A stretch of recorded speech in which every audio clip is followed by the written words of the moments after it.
జై శ్రీరామ్. ఈరోజు మీకు సీజన్ ఫుడ్ అంటే ఏ సీజన్లో దొరికేదో అదే మనం చేసుకొని తింటున్నాం అన్నమాట. అంటే ఇప్పుడు ప్రస్తుతానికి ఈ టైంలో మాత్రమే ఇవి ఎక్కువగా దొరుకుతాయి.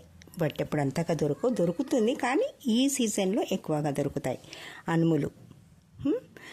అనుములతో ఇలా చేసుకొని తింటే మనకు ఆరోగ్యానికి మంచిది. గ్యాస్ కదా అంటారేమో, గ్యాసే, కానీ మనకు అప్పుడప్పుడు నరాలన్నీ యాక్టివేట్ అవుతాయి. గ్యాస్ వల్ల కూడా ఉపయోగాలు ఉన్నాయి. ఎప్పుడు అది పనికిరాదు అని అవాయిడ్ చేయొద్దు. అన్ని రకాలుగా మన బాడీలో పడితేనే ఆరోగ్యంగా ఉంటాం. అందుకని ఈరోజు అనుములతో కుడుములు చేసి చూపెడుతున్నాను. చూసి నేర్చుకోండి. ఇది అమ్మమ్మల నుంచి వస్తున్న వంటకం. ఇది అమ్మతో చేస్తున్నారు పెద్దవాళ్ళు, వాళ్ళని చూపెట్టట్లేదు, జస్ట్ చూడండి.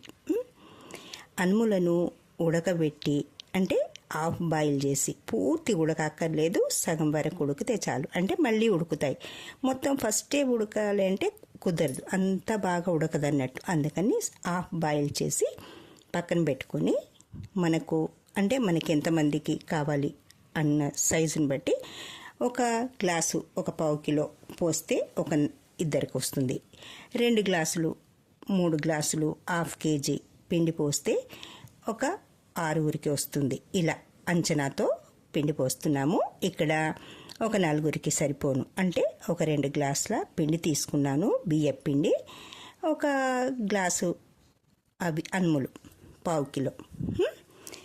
ఆ పావు కిలో అనుములకి 2 గ్లాసులు, 2 బియ్యపు, అంటే మన బియ్యం పిండి.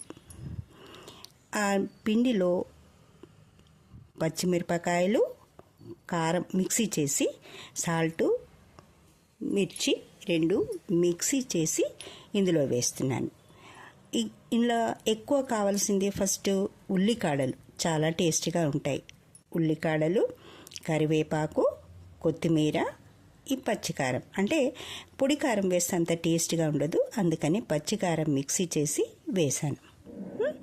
వేసుకుంటే పుదీనా వేసుకోవచ్చు, లేకుంటే లేదు. ఎక్కువ అంత ఇదిగా అయితే కాదు, ఉల్లికాడలు మాత్రమే ఎక్కువగా వేసుకుంటే బాగుంటాయి. ఈ పిండిని కాస్త వేడి నీళ్ళు పోసి దగ్గరికి కానిచ్చి, మన చపాతీ పిండిలాగా బాగా మర్దన చేయాలి. బాగా మర్దన చేసిన తర్వాత ఇలా చేయితో తట్టుకుంటూ చిన్న చిన్న కుడుముల్లాగా చేసుకోవాలి. చూస్తున్నారు కదా, అలా చేసి మన ఇడ్లీ పాత్ర పెట్టి, లేదా మీరు ఎలా ఆవిరి ఉడకబెడతారో జల్లెడ లాంటిది పెట్టినా వస్తుంది. ఇలా ఇడ్లీ పాత్రలో పెట్టినా వస్తుంది. ఇలా ఆవిరి మీద, అంటే కింద నీళ్లు పోసి స్టాండ్ పెట్టి ఇలా అన్నీ పెట్టి ఉడకనిస్తే ఉడుకుతాయి. ఉడికిన తర్వాత వాటిని ఇలా మంచి నూనెతో పెట్టుకొని అద్దుకొని తింటుంటే చాలా టేస్టీగా ఉంటాయి. ఆరోగ్యానికి కూడా చాలా మంచిది. ఓకేనా ఫ్రెండ్స్, చేసుకొని తినండి. ఎలా కుదిరిందో నాకు కామెంట్ చేయండి. నా ఛానల్ సబ్స్క్రైబ్ చేసుకోండి, లైక్ చేసుకోండి. ఓకే ఫ్రెండ్స్, జై శ్రీ.